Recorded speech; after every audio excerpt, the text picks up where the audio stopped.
finally. You're finally there. In Nepal, you mean? Yes. I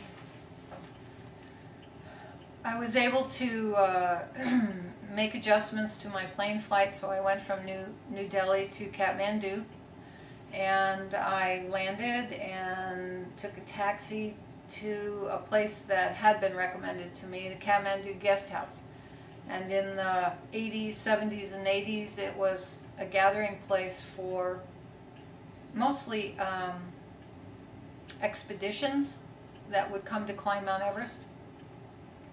So although travel to Nepal was happening more frequently, there were still, in 1980, 81, very few single women going. I mean, you just didn't do that in those days. Before I got waylaid in India, one of the things that was on my agenda was to get to a monastery at around 12,500 feet called Dangpoche. And on the full moon of November, at this monastery, Dangpoche, a festival took place called Mani Rimdu. And I was very much into sacred dance. I actually was a dance performer, a semi-professional in Middle Eastern and concert dance, which is why I studied the Bharatanatyam for hand mudras and things. And I really wanted to see this dance festival in a remote monastery, way in the middle of the Himalayas. But I felt that I had lost my chance because there was not enough time for me to trek overland at that point and make the connections. So I had sort of given up. Well, one night, pardon me, I was sitting in a restaurant by the name of Jamali's, and I was sitting alone, and when I had left the Dera in India, I had bought a bunch of books. There weren't a lot of written books about this path, Sant Mat, but there were a number, and I love books, and I'm a researcher and a scholar that way, so of course for me, I could come back with no clothes and a backpack full of books and I'd be happy. So I was reading one of the books I brought from India, and I was sitting in this restaurant, and a man and woman came in and said, "Do you mind if we share a table?" Well, I had the only remaining seats left there, so they joined me. Well, as it turned out, they were leaving the next day to trek to go to Mani Rimdu.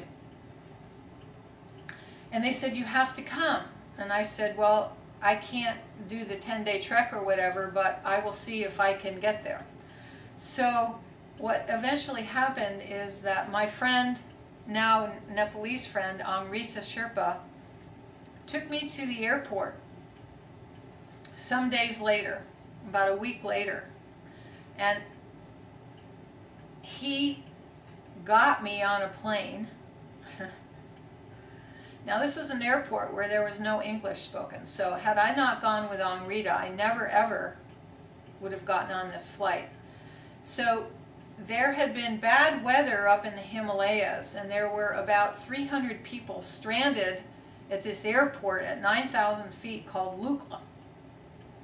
It's in, a remote region, and it's where many of the Himalayan mountain climbing expeditions, if they can get in and out, they'll fly in and out of Lukla. Well, Lukla is this little airport that's on a mountain town, and it's a gravel airstrip, and when you land, you go uphill, and at the end of it is, a stone wall. And I remember there being a fuselage or something off to the side of a plane that hadn't made it at one point. So when you go to take off, you're going down a slope on this gravel in this small plane, and basically you're going down, down, down, and then, it drops off, so you're airborne. It's at 9,000 feet. It was exciting. So three flights got out of Lukla that day. They had 3 flights out and only 2 going in, and Angrita got me on one of those flights, which was a miracle. So I flew into this airport in Lukla at 9,000 feet, and was I scared? You bet I was scared.